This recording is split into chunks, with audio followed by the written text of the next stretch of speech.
Bueno, vamos a ver a quién podemos delegar. Daniela, ¿nos harás favor tú? Quisiera que me buscaras el reglamento, el acuerdo, es acuerdo ministerial, no, acuerdo gubernativo.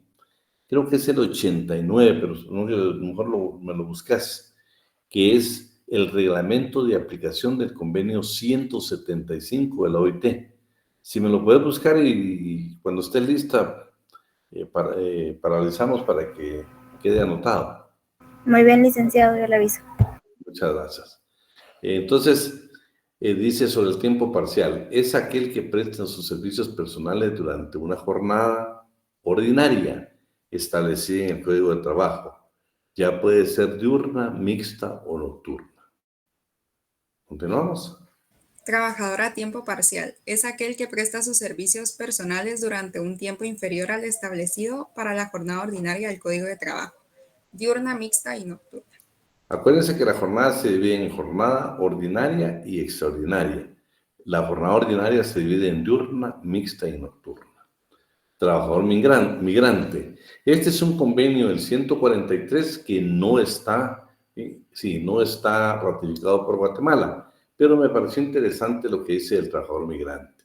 Trabajador migrante comprende a toda persona que emigra o ha emigrado de un país a otro para ocupar un empleo que no sea por cuenta propia. Incluye también a aquellas personas admitidas como trabajador migrante. Trabajadores migrantes, las personas extranjeras que han sido autorizadas a permanecer en el país para dedicarse al ejercicio de alguna actividad lícita, remunerada bajo la dependencia y dirección de un patrono. Los trabajadores migrantes podrán solicitar residencia temporal por el plazo de 1 a 5 años. Bueno, es interesante, ya estamos poniendo límites y son definiciones muy claras y precisas. Trabajador migratorio, según el Código de Migración, en su artículo 26 dice, para los efectos de aplicación del presente código, se entiende por trabajador migratorio toda persona extranjera que realice actividades remuneradas en el territorio nacional y se clasifica dentro de las siguientes categorías. Trabajadores transfronterizos e itinerantes, que son diferentes, trabajadores de temporada, trabajador consultor, asesor o técnico especializado y trabajador por cuenta propia. Veamos los primeros. Trabajadores transfronterizos. El trabajador transfronterizo es aquella persona que reside en el territorio de un estado vecino al que regresa al final de su jornada diaria de trabajo, o por lo menos una vez a la semana. Fíjate que estamos hablando del trabajador que está en la frontera, pero vean el itinerante. Los trabajadores itinerantes son los que realizan la misma actividad y que transitan entre Guatemala y Belice hasta que el diferendo territorial, insular y marítimo sean resueltos por la Corte Internacional de Justicia. Vean la diferencia entre unos y otros. El itinerante se refiere única y exclusivamente Guatemala y Belice. ¿Continuamos? Trabajadores de temporada, persona cuyas actividades dependen de las condiciones de la estación propia del año o por la naturaleza del trabajo solo se realiza durante un tiempo determinado del año. Trabajador consultor, asesor o técnico especializado, persona que realiza sus actividades por un periodo no mayor a 365 días y que sean requeridos por el contratante específicamente como consultor, asesor o técnico especializado y que no requieren de solicitar una residencia permanente. Trabajador por cuenta propia. Todo trabajador que realiza actividades comerciales e industriales por su propia cuenta o con sus familias y que tiene autorización para realizar actividades remuneradas dentro del territorio nacional. Bueno, ahora le voy a pedir favor a alguien, vamos a ver quién nos apoya por ahí. Vamos a ver a alguien que vamos a buscar aquí entre el grupo, ¿sí? Vamos a buscar, vamos a ver.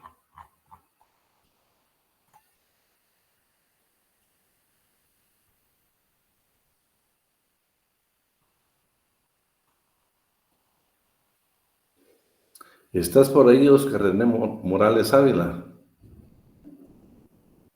Buenas tardes, licenciado. ¿Tenés tu código a la mano? Sí. Bueno, te voy a pedir favor, que te ubicate en el 156 primero, y no te me... Bueno, vamos a comenzar, si querés, con el 138 y 139. Ok, licenciado. Artículo 138. Trabajadores campesinos son los peones, mozos, jornaleros, ganaderos, cuadrilleros y otros análogos que realizan en una empresa agrícola o ganadera los trabajos propios y habituales de esta. La definición anterior no comprende a los contadores ni a los demás trabajadores intelectuales que pertenezcan al personal administrativo de una empresa agrícola o ganadera. Artículo 139. Todo trabajo agrícola o ganadero desempeñado por mujeres o menores de edad con anuencia de patrono da el carácter a aquellas o a estos de trabajadores campesinos, aunque a dicho trabajo se le atribuya la calidad de coayudante o complementario de las labores que ejecuta el trabajador campesino jefe de familia. En consecuencia, esos trabajadores campesinos se consideran vinculados al expresado patrono por un contrato de trabajo. ¿Ya tenés ya tenés el acuerdo gubernativo? No. El que acaba de decir, no, licenciado. No permitido. ¿A quién se Sí, lo pedimos? licenciado, ya. Daniela. Daniela, haz un favor, ya lo publicaste en el grupo, pero publicátelo acá para que nos quede grabado en la clase. Muy bien, licenciado, ahorita lo publico. Muchas gracias, muchas gracias. Este es interesante, ¿eh? Todos los convenios internacionales en Guatemala tienen un acuerdo gubernativo que es el reglamento de aplicación. El convenio 175 de la Organización Internacional del Trabajo, que se ve al tiempo parcial, en Guatemala no se podía aplicar hasta que se tuviera su reglamento. Y el reglamento está contenido en el acuerdo gubernativo 89-2019. Ahí nos puede hacer el favor, Daniela, de publicarlo. Ya estamos entonces. Vean lo que está la definición de lo que es un trabajador agrícola, y más interesante, el 139 dice que si la esposa y los hijos de un trabajador campesino colaboran con él y hay anuencia, ya sea en forma expresa o tácita, entonces definitivamente se van a considerar trabajadores, por parte del patrono se van a considerar trabajadores campesinos, solo que con el carácter de complementarios o coadyuvantes, ¿sí? Y no nos podemos alejar de esta norma. Vamos a ver, me estaba ayudando Oscar, ¿va? Oscar, léete el 156.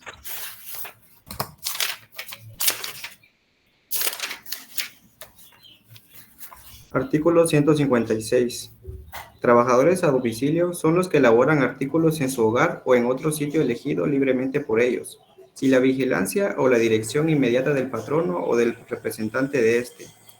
La venta que haga el patrono al trabajador de materiales con el objeto de que éste los transforme en artículos determinados y a su vez se los venda a aquel, o cualquier otro caso análogo de simulación, constituye un contrato de trabajo a domicilio y da lugar a la aplicación del presente código.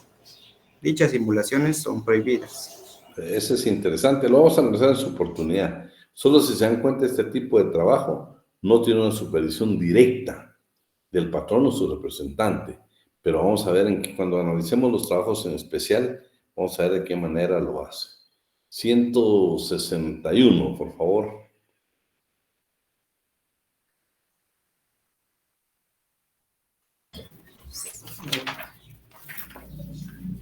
Artículo 161. Trabajadores domésticos son los que se dedican en forma habitual y continua a labores de aseos, asistencia y demás propias de un hogar o de otro sitio de residencia o habitación particular, que no importen el lucro o negocio para el patrón. Por ejemplo, si yo le preguntara a usted, doña Patricia Morales, vamos a poner doña Patricia, trabaja en una agencia que presta, que da limpieza al edificio del Camino Real, o las instalaciones del Camino Real. ¿Será que ella es trabajadora doméstica o trabajo particular? ¿Qué dicen ustedes? Hace funciones de aseo, pero ¿será trabajadora doméstica o trabajadora de casa particular? Bueno, por supuesto no, porque ese es otro, el trabajo de ella es un trabajo normal. porque aquí estamos hablando en casa o habitaciones destinadas y que el patrono en esta clase de trabajo no tiene ningún fin de lucro. 167, por favor. Artículo 167. Trabajadores de transporte son los que sirven en un vehículo que realiza la conducción de carga y de pasajeros o de otros o una u otros, o sea, por tierra o por aire. Bueno, ahí estamos. Miremos el 170. Artículo 170. Son aprendices los que se comprometen a trabajar para un patrono a cambio de que éste les enseñe en forma práctica un arte, profesión u oficio, sea directamente o por medio de un tercero, y les dé la retribución convenida, la cual puede ser inferior al salario mínimo. Bueno, en su oportunidad lo vamos a analizar. Esto es interesante porque fíjense que el aprendizaje, por ejemplo, en Guatemala es bien complicado, ya casi no se utiliza. Vean, pues, ¿cuál es el objeto, cuál es la finalidad o el objetivo del trabajo de aprendizaje? Aprender un arte, un oficio, una profesión, a cambio de una remuneración. Es el único caso que la ley permite que se pague menos del salario mínimo. Interesante lo que vamos a ver ahora, los trabajadores del mar y las vías navegables, porque también la ley de fomento del trabajo marino mercante guatemalteco tiene una definición de trabajadores, le llama gente de mar. Pero veamos la primera, 175, el trabajador del mar y las vías navegables. Trabajadores del mar y de las vías navegables son los que prestan servicios propios de la navegación a bordo de una nave, bajo las órdenes del capitán de esta y a cambio de la manutención y del salario que hayan convenido. Son servicios propios de la navegación todos los necesarios para la dirección, maniobras y atención del barco, de su carga o de sus pasajeros. Se llama contrato de embarco el contrato de trabajo que realicen dichos trabajadores. Pregunta que le puede hacer. Ahí me la contestan, pero me la contesta. Si no, lo voy a marcar yo aquí a ver quién me contesta. En un barco de pasajeros, en un crucero, ¿sí? Imaginámonos que María Rebeca Leiva va en el crucero, ¿sí? Y también va María André, y va María Jimena, y va Marlene Noemí, y va Marvin Eduardo. Van cómodos ustedes ahí en su crucero. Pregunta de examen. Ahí hay eventos, normalmente cantantes, o también hay bebidas embriagantes. Mi pregunta, un bartender que atiende, por ejemplo, un bar en un barco que sea precisamente un crucero, ¿será trabajador del mar y las vías navegables? Bueno, los que mencioné. ¿Qué dice María Rebeca? ¿Qué dice María André?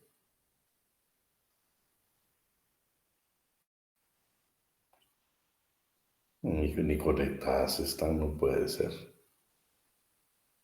Quiero su opinión. Tal vez no, licenciado, porque solo va de paso en el crucero, no es que ahí resida pues para trabajar. Es que fíjate que lo que pasa es que cuando veo la definición que nos dio precisamente el compañero, si te das cuenta, dice que sean propios de la navegación. ¿Sí? O sea, no nos está hablando, o sea, tiene una característica esencial. Solo déjenme ver que mejor me vine para acá para poder ver sus comentarios. Bueno, ya estamos en el acuerdo normativo, define a tiempo parcial. Muy bien, me parece muy bien. María Andrea decía que sí, Emilce decía que sí, Catherine decía que sí. No, porque fíjate que dice que sean propios de la navegación, ¿sí? Y un bartender, un músico. Le voy a hacer una pregunta que quiero que le estudien, ¿eh? Se la voy a preguntar en el examen, pero se la voy a hacer. El capellán de un barco será trabajador del mar y las vías navegables. ¿Qué dice? Búsquenlo y lo resolvemos. Pero todavía no hemos resuelto algo que les he pedido, qué pasa con los trabajadores de las embajadas. Pero bueno, vamos a continuar aquí. Gente del mar. Vean, hubo una reforma muy interesante. De hecho, se reformó también el artículo 34. El decreto 10/2022, que es la ley para el fomento del trabajo marino mercante guatemalteco en el extranjero, no habla, el trabajador lo define como gente de mar.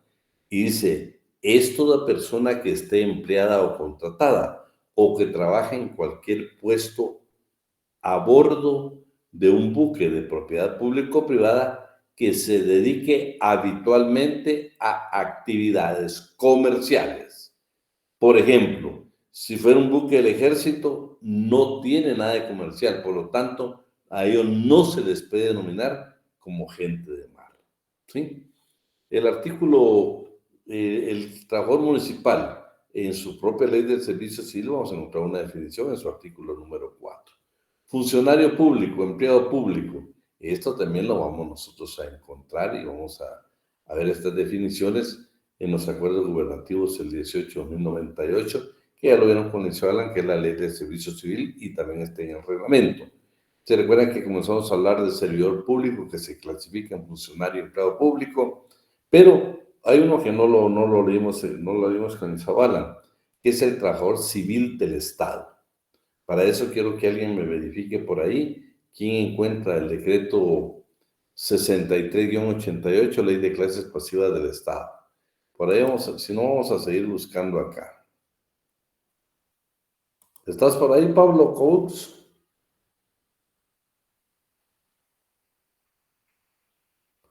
Pablo.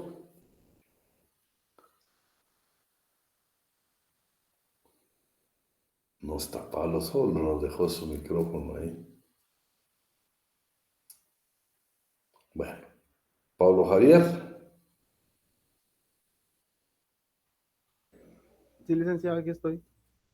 Tal vez me buscas, no sé si puedes buscar, no sé si tenés acceso ahorita a internet, que me buscara la ley de clases pasivas, el decreto 63-88, y en su artículo 2 que me leyeras qué es trabajador civil del Estado.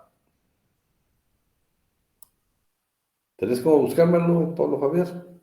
Sí, ahorita lo busco. ¿Decreto qué me dijo? Decreto 63-88, ley de clases pasivas civiles del Estado. Bueno, luego vamos a encontrar en el acuerdo 1123 del Seguro Social, que es el reglamento de inscripción para patronos, ahí vamos a encontrar una definición de lo que es trabajador afiliado al Seguro Social. Y vean lo interesante, acá sí, los gerentes, los directores, los reclutadores, todos ellos que nosotros hemos visto como representantes del Estado, el Instituto Guatemalteco de Seguridad sí los reconoce como trabajadores afiliados, ¿eh? Artículo 199. Vamos a ver, ¿estás por ahí, Pablo José? Sí, licenciado, aquí estoy. Buscando el 199. Sí. Código de trabajo, ¿ya? Pamela Castillo, ¿estás por ahí?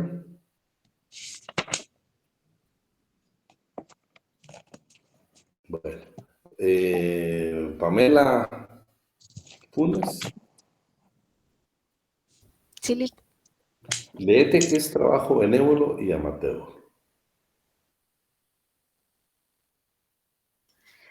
Trabajo benévolo. Es gratuito, se realiza en forma desinteresada, no tiene como finalidad fuerza de trabajo a disposición de otro a cambio de una remuneración, sino que por lo general persigue como objeto el bien común. Ejemplo, trabajo de una parroquia extraído del libro de Derecho Laboral y de la Seguridad Social. Trabajo amateur. No responde a una finalidad laboral, sino a otra de carácter cultural, recreativo, deportivo, etc. Por ejemplo, integrar de un coro musical o de un equipo deportivo. Bueno, fíjense que esto es interesante. El benévolo y el amateur son trabajos doctrinarios que no tienen remuneración. El primero, por ejemplo, se refiere concretamente a que se hace en forma gratuita, pero realmente no es una fuerza de trabajo, ¿va? Es algo que nosotros ejecutamos en una iglesia, en una parroquia. Por ejemplo, dígame, vamos a ver los buenos católicos que tenemos aquí, ¿sí? ¿Quién ejerce funciones en una iglesia católica sin ser el padre o el sacerdote? Los ministros. Los, Los ministros. ¿ellos qué hacen? Ellos ayudan a dar la Eucaristía. Ah, sí. Y si te das cuenta, ellos no tienen ninguna remuneración. Es un trabajo comunitario, es un trabajo que lo hacen de forma desinteresada, pero tienen como objetivo el bien común. Vean, ahora en una iglesia evangélica, ¿quién podría hacer un trabajo benévolo?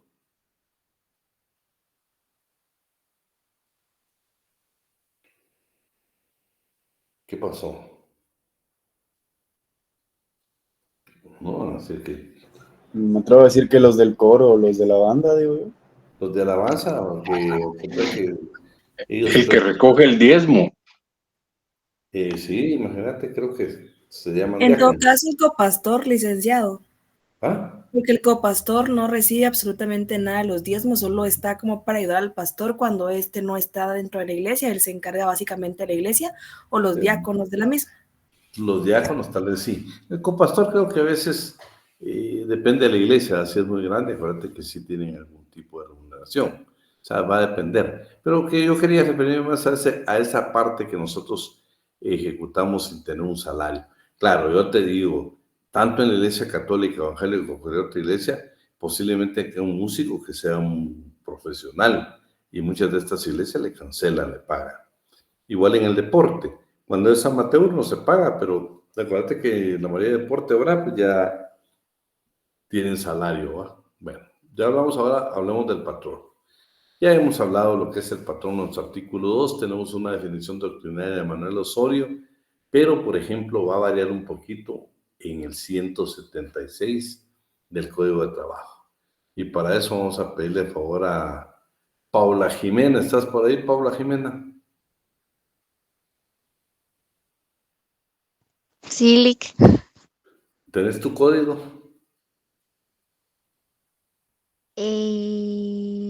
Sí. Léete el 176.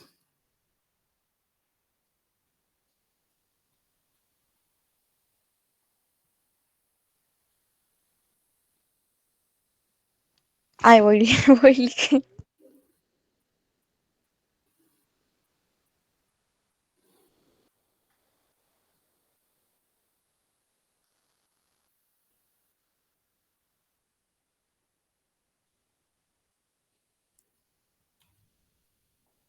¿Qué pasó? No tenías tu código, Paula.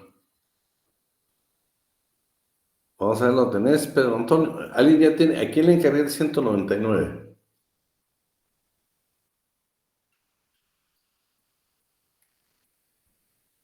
¿Usted quiere el 176? Yo tengo el 176. Vale, vamos al 176.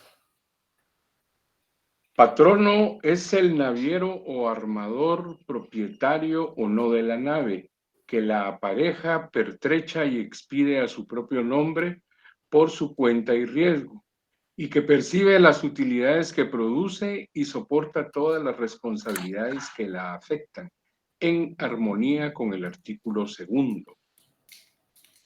Va, vean pues. Yo les puse ahí la definición de lo que es un naviero, es un armador. Y también en el decreto 10/2022 también tenemos una definición de lo que es precisamente el empleador, o sea, el patrono, que es la ley de fomento del trabajo marino mercante guatemalteco en el extranjero. Y también tenemos ahí un convenio de la OIT sobre el trabajo marítimo que no está ratificado por Guatemala. Pero lo ideal era buscar qué naviero, qué es armador, ellos son los patronos, ¿sí?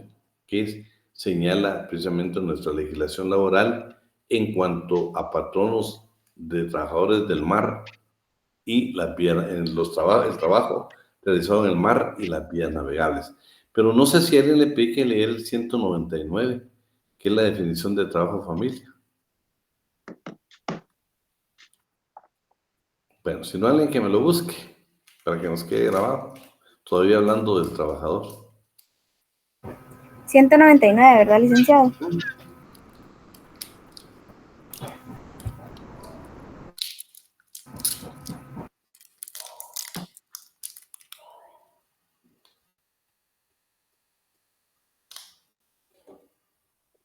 Por favor. Trabajos a domicilio o de familia. Artículo 199. Los trabajos a domicilio o de familia quedan sometidos a las disposiciones de los dos artículos anteriores, pero las respectivas obligaciones recaen, según el caso, sobre los trabajadores o sobre el jefe de familia. Trabajo de familia es el que se ejecuta por los cónyuges, los que viven como tales o sus ascendientes y descendientes en beneficio común y en lugar donde ellos habiten. Bueno, me interesa que subrayen ese del 199, porque yo les puedo preguntar la diferencia entre el trabajo a domicilio y el trabajo de familia, que si se dan cuenta es diferente, no es el mismo. ¿Sí? Bueno, vamos a continuar, entonces regresamos otra vez. Bueno, ya con el patrono terminamos. Y tal vez me interesaría, no sé si tenemos, no, más adelante creo que lo tengo. La empresa. De aquí tengo una definición de lo que dice el Código de Comercio. ¿Qué es una empresa mercantil? En el artículo 655, primer párrafo del Código de Comercio, encontramos una definición. En la legislación mexicana encontramos una definición. El artículo 14 del Código de Trabajo nuestro señala lo siguiente, que todas las empresas en Guatemala, de cualquier naturaleza que sean, están sujetas a todas las disposiciones o a toda la legislación laboral guatemalteca, por supuesto, incluye el Código de Trabajo, pero toda la legislación laboral guatemalteca, todas las empresas que funcionan en Guatemala de cualquier naturaleza que sea, tienen que sujetarse precisamente a las leyes guatemaltecas. Me gustaría ver si de repente, los trabajos en Guatemala, por ejemplo, las minas, a ver cómo aplican en cuanto a la salud y seguridad ocupacional, si tienen o no tienen reglamentos. Hubiera sido valioso, ¿va? Pero bueno, no nos va a dar tiempo.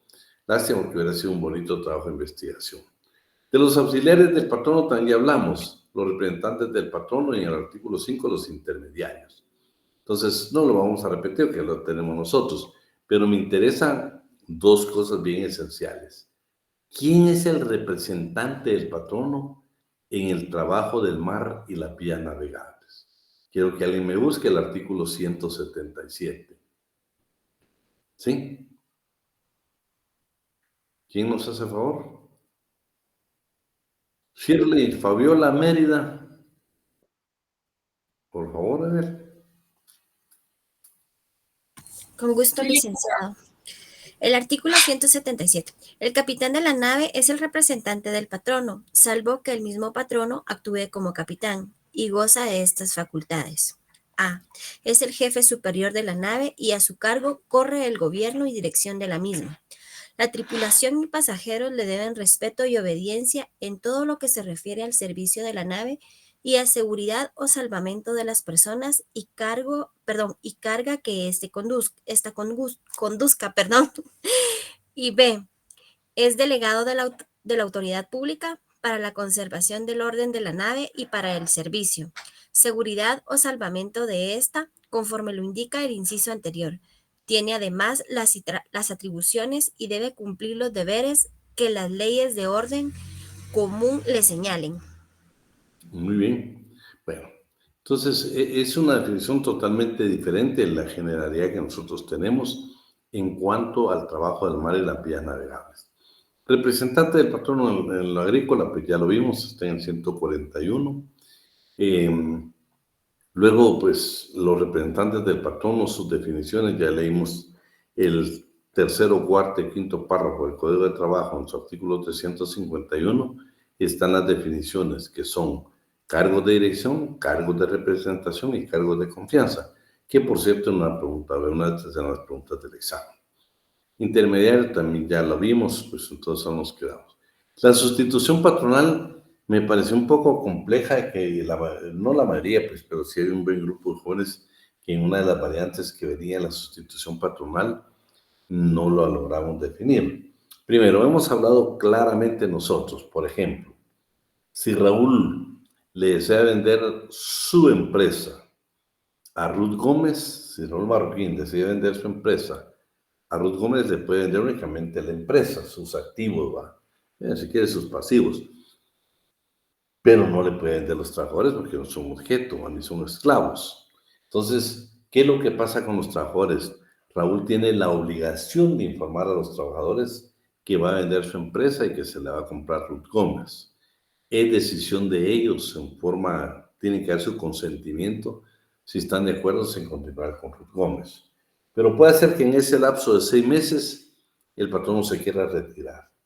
La ley faculta que puede demandar a Raúl o puede demandar a Ruth o puede demandar a los dos. ¿Por qué? Porque durante los 6 meses que transcurran entre la venta, Raúl y Ruth son responsables solidariamente. ¿Sí? Después de esos 6 meses, imaginémonos de que el trabajador con Raúl era Vidán Ortiz y tenía 5 años de trabajar con Raúl. ¿Qué pasa con la sustitución patronal si yo estoy de acuerdo? Bueno, en 6 meses, desde que sucedió el cambio, que se dio la venta de la empresa, pues yo tengo la oportunidad de mandar a cualquiera de los dos, de forma individual, de forma separada o conjuntamente. Pero si transcurren esos 6 meses, Raúl queda exento de cualquier responsabilidad laboral y yo a Ruth Gómez ella me debe pagar las prestaciones laborales, no solo el tiempo que he trabajado con ella, sino también esos 5 años que trabajé con Raúl. También asume el pasivo laboral de los trabajadores. ¿Me querías preguntar algo, Pedro Antonio? Sí, licenciado.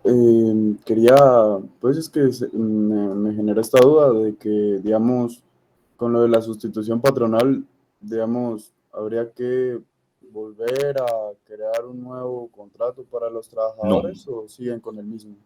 No. La ley no, ahí no es necesario. Claro, cuando vamos ahorita que vamos a ver los contratos de ley de trabajo, si modifican las condiciones siempre y cuando te favorezcan, sí hay que actualizar, por supuesto que hay que actualizar los contratos. Pero no, el mismo contrato que rigió con Raúl es el mismo que voy a tener con Ruth. ¿Sí? No es un nuevo contrato. No, ella asume esos 5 años que yo trabajé con Raúl. Si Raúl no me pagó mi indemnización, se los voy a reclamar a Ruth y me los tiene que pagar de conformidad con la ley. Muchas gracias, licenciado. Bueno, veamos hoy el contrato. Ya hablamos de trabajador, patrono, hablamos de representantes del patrono. Ahora hablemos ya del contrato individual del trabajo. Vamos a ver sus antecedentes, su teoría, la teoría de la naturaleza jurídica. Las teorías, hay 2, contractualista y anticontractualista. Vamos a ver su definición, los elementos propios o característicos, sus elementos materiales, la relación de trabajo y la capacidad para contratar. Comencemos con los antecedentes. ¿Se recuerdan que hemos hablado de Mario López Larrave? Pregunta que venía en el examen también. El antecedente histórico que nosotros tenemos en Guatemala es que el Código Civil de 1877 ya regulaba el contrato de locación de servicios, que precisamente era el que se encargaba de ver las relaciones laborales. Ese es nuestro antecedente histórico.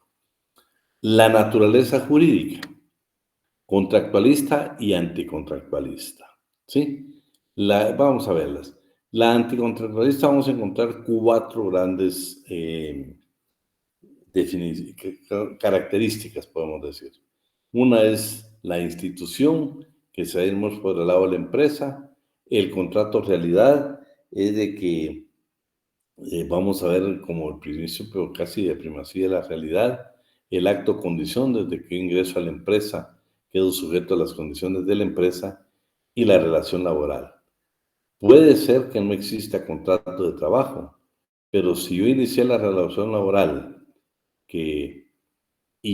por ejemplo, Raúl, que era el patrono, me comenzó a pagar, puede ser que no exista contrato, Raúl, pero ya iniciamos la relación laboral. A partir de ahí yo estoy contratado, aunque no exista documento físico. ¿Sí? Y vamos a ver, por ejemplo, qué pasa con las otras, porque muchas veces Raúl y su servidor pudieron haber firmado un contrato, pero ¿qué pasa si Vidán Ortiz, que es trabajador, no ejecutó la obra, o por alguna circunstancia imputable a Raúl, que es el patrono, no se llevó a cabo el trabajo? ¿Cómo queda ese contrato de trabajo? Entonces vamos a ver que dice la ley que a pesar de irse a un juzgado de orden laboral, tiene que ser bajo los principios del derecho común. porque nunca se inició la relación laboral. La clave en la naturaleza jurídica del contrato individual de trabajo es que se inicie la relación laboral. Entonces, la primera, vamos a ver la primera corriente. Veamos qué dice. Para eso le vamos a pedir favor a... ¿Estás por ahí? ¿Por dónde nos quedamos? ¿Sí? Vamos a ver.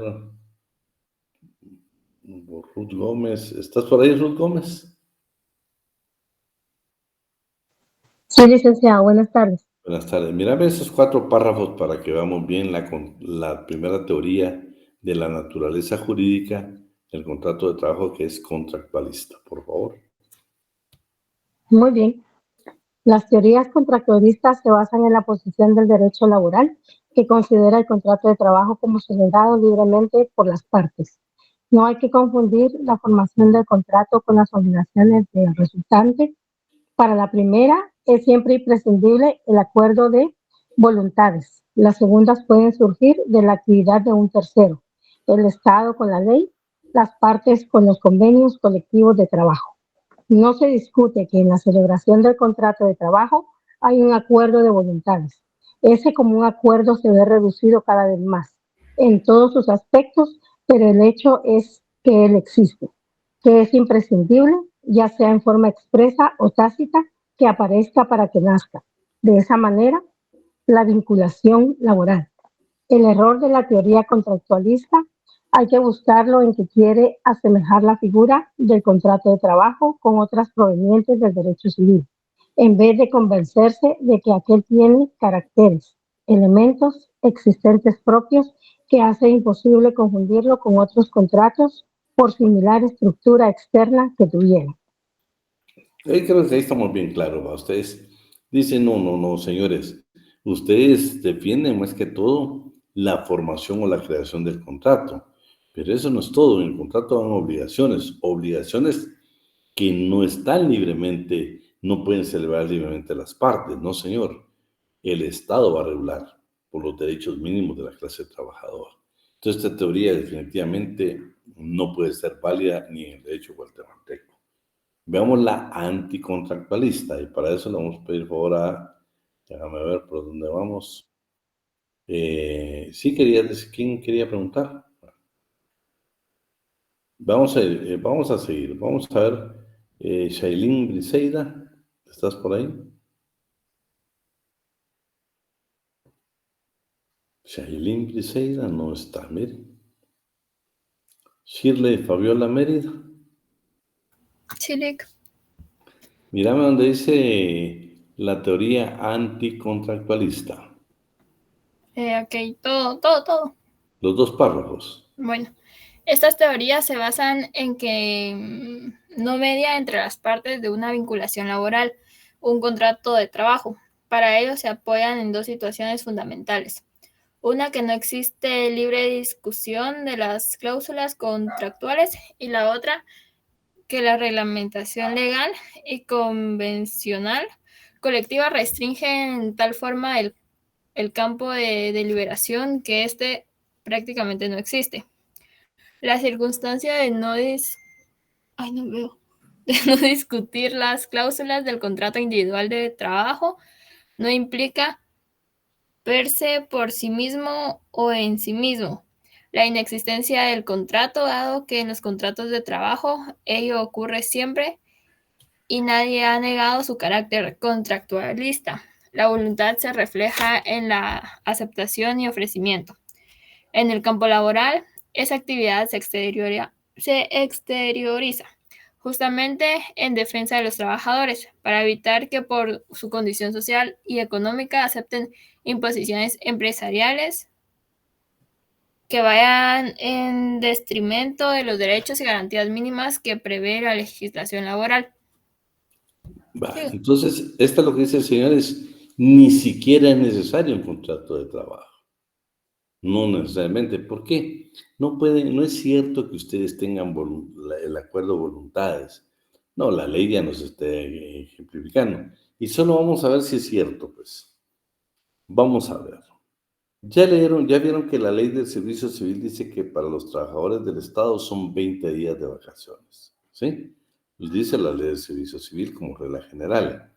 En un pacto colectivo, por ejemplo, el Ministerio de Finanzas dice de que para los trabajadores de ahí tienen derecho a 30 días de vacaciones. Mi pregunta, Shirley Fabiola Mérida ingresó recientemente, bueno, ya ingresó al Ministerio de Finanzas y va a gozar de sus vacaciones. ¿A cuántos días tiene derecho? ¿A lo que dice la ley de servicio como regla general, que son 20 días, o lo que dice el pacto colectivo de condiciones de trabajo? Escúchenme, se celebró antes de que Shirley Fabiola ingresara a finanzas. ¿Cuál es aplicable?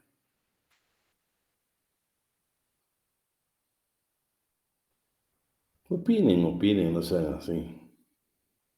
La del pacto, Lick, que es la que más favorece al trabajador.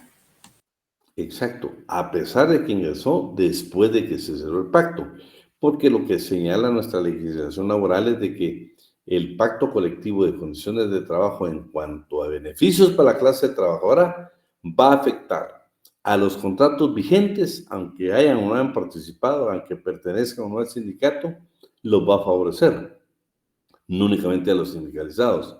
2, también va a afectar en beneficio de los trabajadores a los nuevos contratos que se celebren, ¿sí? A todos los trabajadores de nuevo ingreso, porque ya son disposiciones legales de esa empresa. Ya hablamos que el pacto colectivo es ley profesional y por lo tanto es valedera dentro de esa institución. Así es de que Shirley Fabiola tendría derecho a 30 días. Bueno, veamos hoy las teorías que tiene esta anticontractualista, que primero es teoría de la institución, teoría del contrato realidad, acto condición y la relación de trabajo, que es la que acoge nuestra legislación. Pero veamos los dos párrafos de la primera, ¿sí? Vamos a pedirle por favor a Stephanie Meléndez, ¿está por ahí? Sí, licenciado, buenas tardes. Buenas tardes. Son los dos párrafos. La ¿O sabes teoría de la qué? institución. Mejor miremos los incisos para que lo entendamos bien, los 4 incisos. A. Inciso A.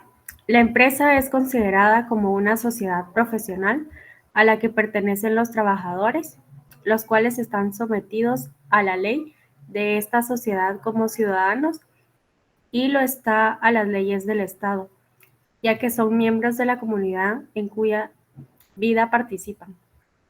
B.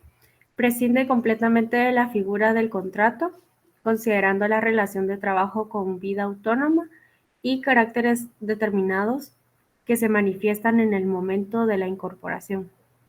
C.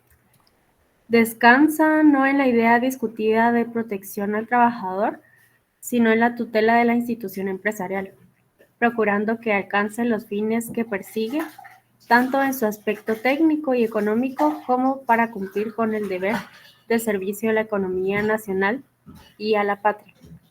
D. Trata de sustituir, no solucionar, la lucha de clase por una supuesta unidad subordinada al fin del Estado. E. La idea y el fin que la sostiene es totalmente político, careciendo por completo de contenido social. Porque defiende más en la institución de la empresa. Dice, todo puede desaparecer, pero la empresa siempre va a estar ahí. Pueden terminar los contratos de trabajo, la empresa siempre va a existir allá. Si ven, tutela más al empresario. Seguimos hablando del contrato individual de trabajo, por favor. Oigan, estamos hablando de buscar su naturaleza jurídica y ahorita nos damos cuenta que la anticontractualista dice, señores, no nos interesa el contrato, nos interesa que siempre va a existir la empresa. Ahí va a estar la empresa y la empresa tiene sus normativas de conformidad con la ley y de con la legislación laboral, en el caso guatemalteco, y usted cuando llega a la empresa se va a sujetar a lo que establecen esas disposiciones. Pero le da énfasis precisamente a la parte de la empresa. Veamos la teoría del contrato realidad. Vamos a leer los primeros dos párrafos. Vamos a pedirle favor ahí a Trinidad Pérez. No está Trinidad. Sí, aquí estoy, pero... Aquí está, muy bien. Los dos párrafos. Los dos párrafos. De acuerdo a esta corriente doctrinaria, la vinculación laboral tiene su nacimiento en la prestación de los servicios y no en el acuerdo abstracto de voluntades. Se reconoce que existe en la prestación de trabajo un acuerdo de voluntades aún apenas presumido, tanto de una como de otra parte, pero en ese caso de un contrato nulo, las consecuencias que se pueden producir escapan el marco de la contractualidad. Fíjate lo que dice aquí, señores. Vean, el contrato es un acuerdo de voluntades, pero no un documento, no. Es un acuerdo de voluntades. Desde el momento que inició la relación laboral, prácticamente para ellos ahí existe el contrato de trabajo. El problema es que siempre prevén ellos y dicen, bueno, señores, ¿y qué pasa si aunque sea a título verbal, pero los contratos pueden ser nulos, ¿sí? De ellos se recuerdan, creo, el artículo 12, creo que es toda cláusula que menoscabe los derechos de la clase trabajadora, son nulos de pleno derecho. Veamos la siguiente, ¿sí? El de acto condición. Primer y segundo párrafo. Le vamos a pedir favor a Wilber del CID.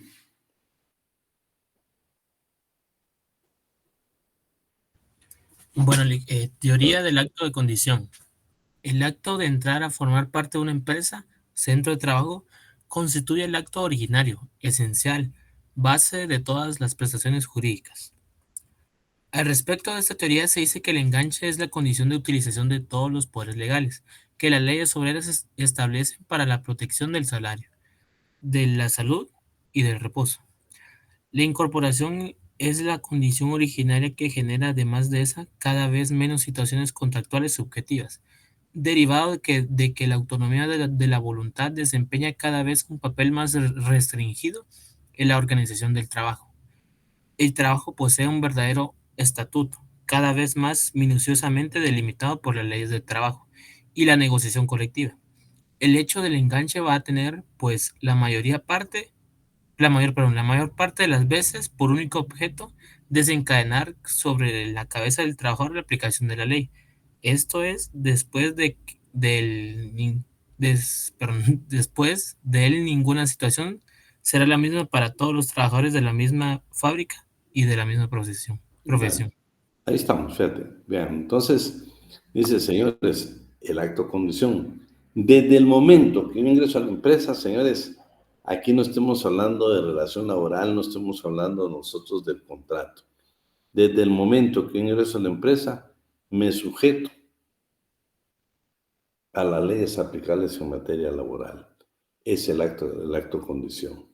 Yo estoy dispuesto de ingresar al centro de trabajo y ese acto de ingresar, de solicitar trabajo y que me digan que ya me puedo presentar el día lunes, ese acto es originario y por lo tanto ese es el acto condición, la teoría esta que defiende, que no se necesita un contrato de trabajo. Va implícito desde el momento que ingreso porque me tengo que solicitar a todo el ordenamiento legal en materia laboral existente y también de las disposiciones propias de la empresa como reglamento interior de trabajo. De la relación laboral, esta sí es la que más se aplica. Para eso vamos a pedir ahí, si estás por ahí, Williams.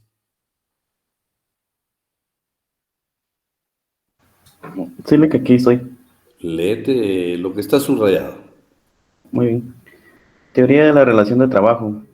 En el campo del trabajo, del derecho del trabajo, la expresión relación de trabajo tiene un sentido propio. No siempre la estipulación del contrato de trabajo coincide con el de la prestación del trabajo, puesto que puede producirse el caso de un contrato por el cual el trabajador se obliga a prestar sus servicios solamente a partir de una determinada fecha futura. En este caso, ya existe un contrato de trabajo, el cual importa obligaciones recíprocas para ambas partes, pero la relación de trabajo en sentido propio existirá recién desde el momento en que el trabajador comience a prestar su trabajo por cuenta del patrono. Esta teoría es la que mayor aceptación ha tenido y la que más lucha en contra de la concepción contractualista.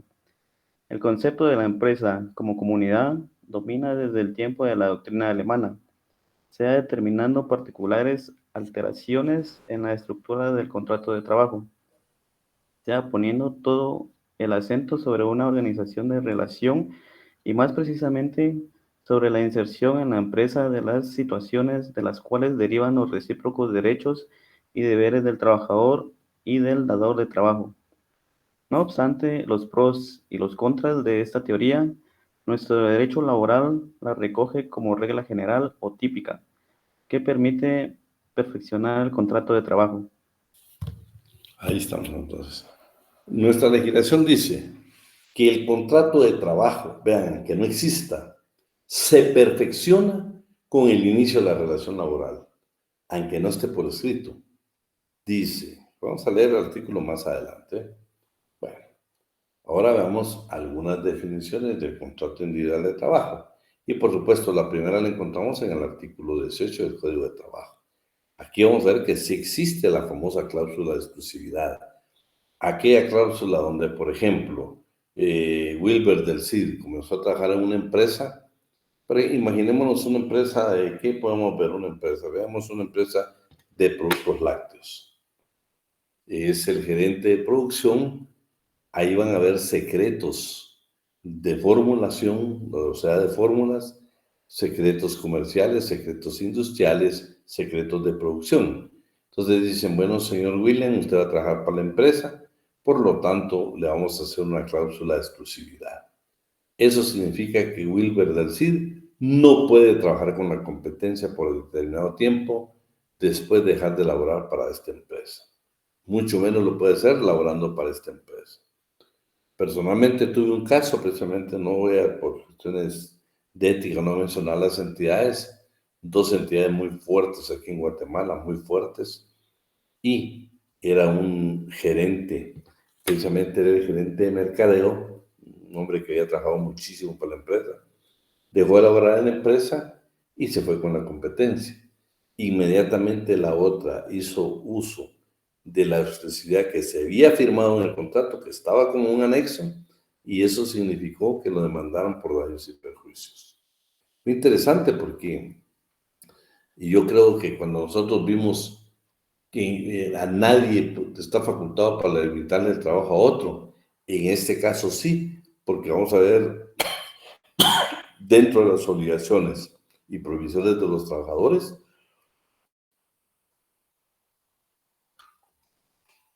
el secreto profesional, el secreto que usted va a tener en las fórmulas, en la actividad comercial, en la actividad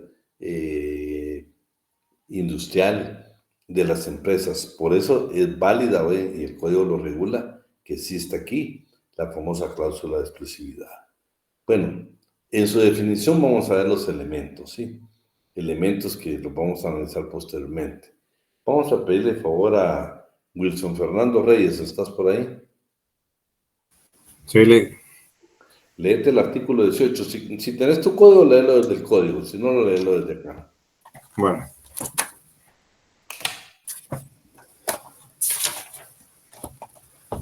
Artículo 18. Contrato individual de trabajo. Sea cual fuere su denominación, es el vínculo económico jurídico mediante el que una persona, trabajador, queda obligado a prestar a otra, patrono, sus servicios personales o a ejecutarle una obra personalmente bajo la dependencia continuada y dirección inmediata o delegada de esta última, a cambio de una retribución de cualquier clase o forma. En el caso de los gerentes, directores, administradores, superintendentes, jefes generales de empresa, técnicos y demás trabajadores de categoría análoga a las enumeradas, dicha delegación puede incluso recaer en el propio trabajador. La exclusividad para la prestación de los servicios o ejecución de una obra no es característica esencial de los contratos de trabajo, salvo el caso de incompatibilidad entre dos o más relaciones laborales, y solo puede exigirse cuando así haya convenido expresamente en el acto de la celebración del contrato. Las circunstancias de que el contrato del trabajo se ejecutare en un mismo documento con otro contrato de índole diferente o en una concurrencia con otro u otros, no le hace perder su naturaleza y por lo tanto a la respectiva relación le son aplicables las disposiciones de este código. Ahí estamos. Luego tenemos también en el reglamento del 175, del convenio 175 de la Organización Internacional del Trabajo sobre el trabajo a tiempo parcial. Y aquí lo que agrega es a cambio de una retribución de cualquier clase de forma, el cual puede ser tiempo completo o tiempo parcial. Es lo que agrega la definición. También este decreto, el 10/2022, que es Ley para el Fomento del Trabajo Marítimo Mercante Guatemalteco en el extranjero, dice que adicionalmente de todo lo que puede existir en el contrato de trabajo, una cláusula de exclusividad, debe de agregar, primero, condiciones. Todos los trabajadores marinos mercantes guatemaltecos que laboren en el extranjero en barcos, ya sea de carga o de turismo, debe adicionalmente a su contrato de trabajo llevar los siguientes requisitos. Primero dice, inciso A, deberá ser siempre por escrito. Ese no permite ser verbal. Se hará siempre en idioma español. Miren qué requisitos. Si se requiere una traducción, se hará a costa del empleador. El capitán del barco o la persona que designe conservar una copia física o digital a efecto de dar los detalles de la relación laboral a las autoridades que lo requieran, mostrándolo a requerimiento del trabajador o bien para su uso en una emergencia. Además de los requerimientos de todo contrato de trabajo, el contrato también debe incluir el detalle sobre los costos y procedimientos de repatriación del trabajador, indicación de las personas a contactar en caso de emergencia. Si lo solicita el trabajador, indicación de la persona que podrá recibir un porcentaje de los ingresos mensuales del trabajador, así como los datos que se requieren para la transferencia monetaria y la relación existente. Eso lo tiene que definir el contrato de trabajo. Vean, es interesante, ¿ven? En la página del Ministerio de Trabajo usted todavía puede verificar qué bendición tenemos nosotros los guatemaltecos ahora con el trabajo del migrante guatemalteco en el extranjero. O sea, estamos hablando del migrante en vía marítima. Vean, el mercante, ¿va? Vean lo interesante. Ya le permitieron a Guatemala precisamente tener acá la certificación. Aquí hay una escuela que lo prepara a usted, que tiene que ver el Ministerio de Finanzas y otras entidades, donde lo preparan, y la organización internacional que verifica precisamente este extremo ya permitió que Guatemala certificara. O sea, que hay guatemaltecos que aquí se preparan y ya les dan su certificación de marino mercante. Eso le permite trabajar en cualquier barco en el mundo, ya sea de carga o de pasajeros, que por cierto hay un buen número de guatemaltecos en esta clase de trabajadores. Y vean, si ingresa usted ahí en la página del Ministerio de Trabajo, va a encontrar que este es uno de los trabajos ahorita que tiene mayor amplitud, donde mayor trabajo hay, donde los guatemaltecos podrían optar. Y la bendición más grande de que ahora hay una escuela que certifica que ya estamos capacitados en el mundo para ser marinos mercantes. Ingrese a la página y se da cuenta, aún como referencia, aún como un consejo. Vean cuánta gente nosotros no podemos bendecir.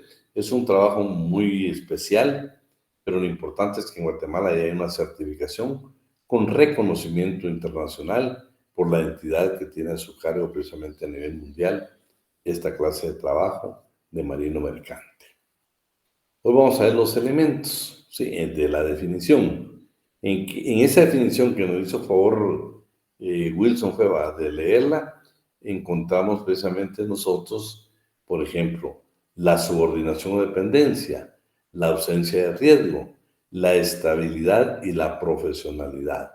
Hoy vamos a ver la subordinación o dependencia, y en esta vamos a ver sus definiciones, sus características, su dirección y dependencia, trabajo autónomo y subordinado, cuál es su diferencia, y la potestad del empleador y los deberes correlativos del trabajador, que esto es solo de la subordinación.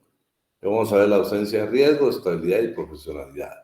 Comencemos con la subordinación por esta definición, ¿sí? Veamos cómo la define Guillermo Cabanelas, y para eso vamos a mostrar a la compañera Zeto Brito, ¿Está por ahí la compañera? Sí, Lick. Por favor. ¿Miras la pantalla? Sí, solo que lo veo un poco pequeño. Pequeño, ay, ¿cómo se llama? ¿Alguien más que tenga más acceso a la pantalla?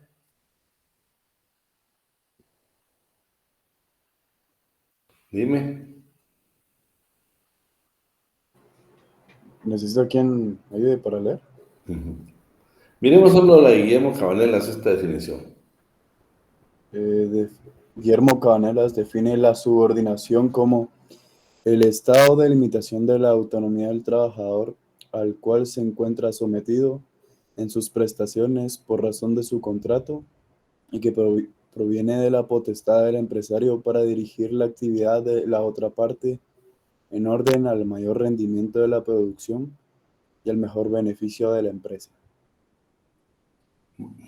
Bueno, Pérez Botija dice que la dependencia significa que una persona está sometida a voluntad de otra, pero no a través de una sumisión psicológica o de una vinculación social o de una obediencia personal ciega, no, sino a una supeditación funcional que unifica y coordina las actividades diversas. ¿Cuáles son las características, sí, de la subordinación?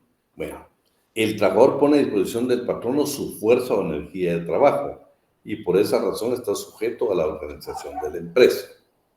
El patrono adquiere el derecho de dirigir el trabajo y de dar órdenes, sustituyendo la voluntad del trabajador en la ejecución de las tareas que realice. La correlativa obligación del trabajador de acatar órdenes e instrucciones del patrono con la facultad de establecer tiempo, lugar y métodos empleados en el trabajo. La fiscalización del empleador, o sea, del patrono, expresada en la supervisión y control de la forma en que el trabajador desempeña sus labores. La subordinación debe surgir de una relación jurídica continuada de cierta duración o periodicidad. Es decir, las labores que se realicen no deben ser accidentales. El servicio se presta por cuenta ajena en beneficio del empresario para los fines económicos de este. Por lo tanto, el trabajador es ajeno a riesgos y pérdidas de la empresa. Siempre hablando de la subordinación, veamos qué es la dirección y dependencia. Y para eso vamos a molestar ahí a quien. Vamos a ver ya. ¿Estás por ahí, Ángel Marroquín?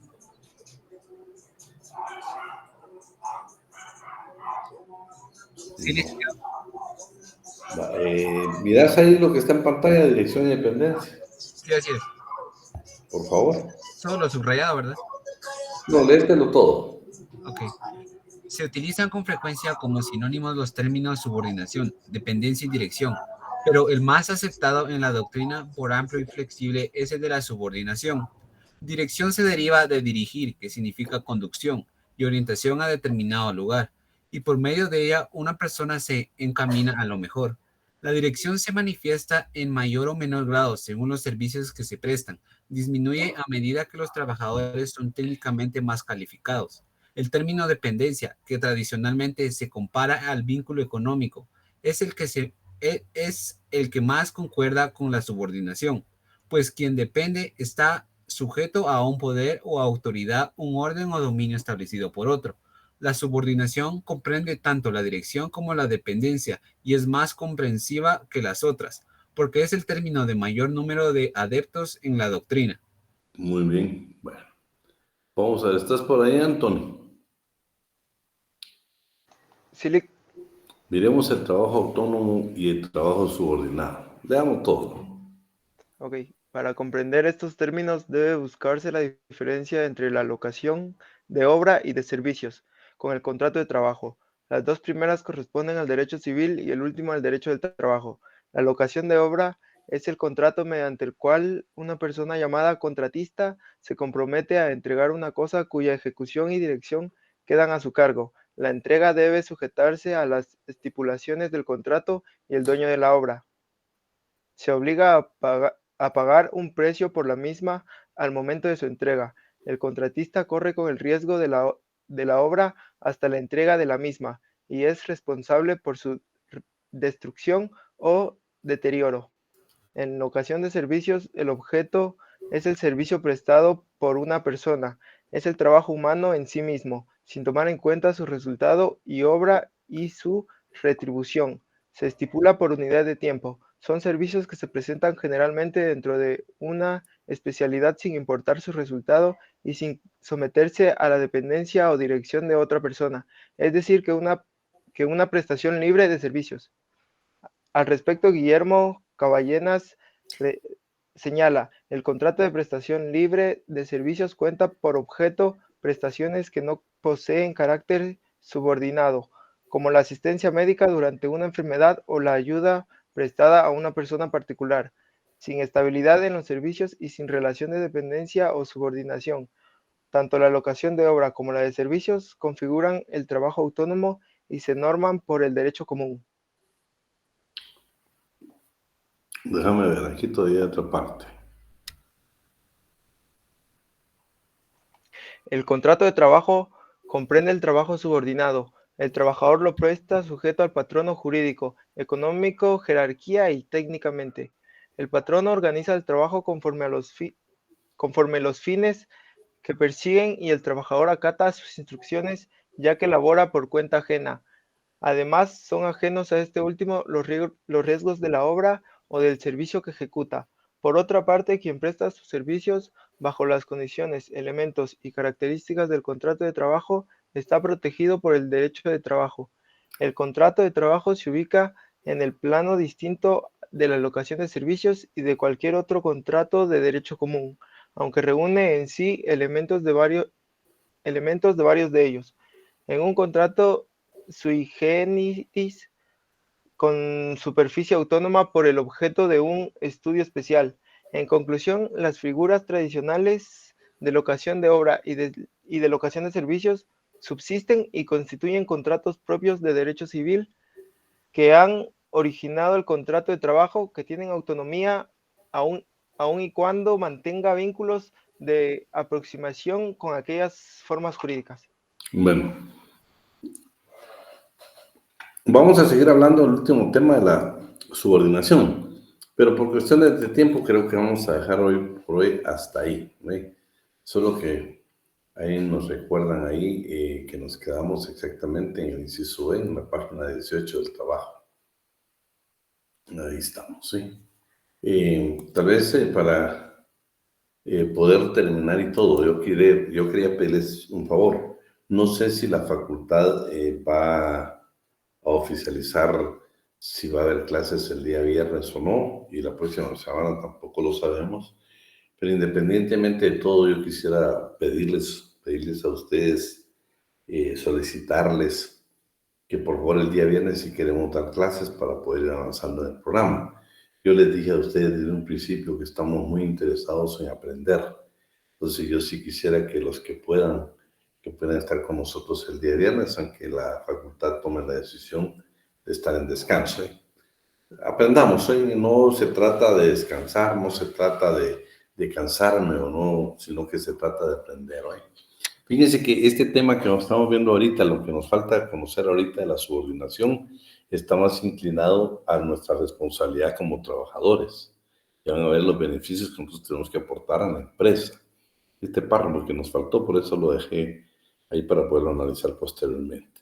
Entonces, si Dios quiere, pues nos saludamos el día viernes por este medio y pues vamos avanzando muy bonito. Yo pienso que ahorita ya entramos, nos falta ver ya, vamos a darle lectura al artículo 18 al 37. Se van a dar cuenta qué pasa cuando, por ejemplo, Ángel Marroquín y Ian Ortiz firmamos un contrato de trabajo, pero por alguna de las circunstancias, por una causa imputable a uno de los dos, nunca se ejecutó. Yo nunca comencé a trabajar, ni Ángel me pagó. ¿Qué pasa con esos contratos? ¿Cómo lo hacemos valer? ¿Cómo yo le puedo perjudicar a Ángel como patrono o él me puede perjudicar a mí como trabajador? Eso es interesante, ¿eh? Todos hablamos del contrato de trabajo, pero ¿qué pasa cuando nosotros firmamos el contrato pero nunca se ejecutó? Nunca se dio la relación laboral. ¿Qué hacemos ahí? ¿A qué tenemos derecho? ¿A qué vía acudimos? ¿Qué principios aplicamos? ¿A qué juzgado tenemos que acudir? Eso es interesante, ¿eh? Lo vamos a ver. Por favor, quiero que no falten el lunes, porque el lunes vamos a ver código. Vimos un poquito de doctrina, pero vamos a ver código. ¿Se dieron cuenta cuántas definiciones hay de trabajador? El día que alguien llegue a su oficina, por favor, no se concrete a hacerlo elemental, no concretes a hacerlo extraordinario para que cada caso sea un análisis, un estudio completo. Así que lo vamos a dejar por ahí hasta el día de hoy. Un fuerte abrazo y si Dios quiere, pues nos vemos el día viernes. Gracias, licenciado. Feliz Gracias, licenciado.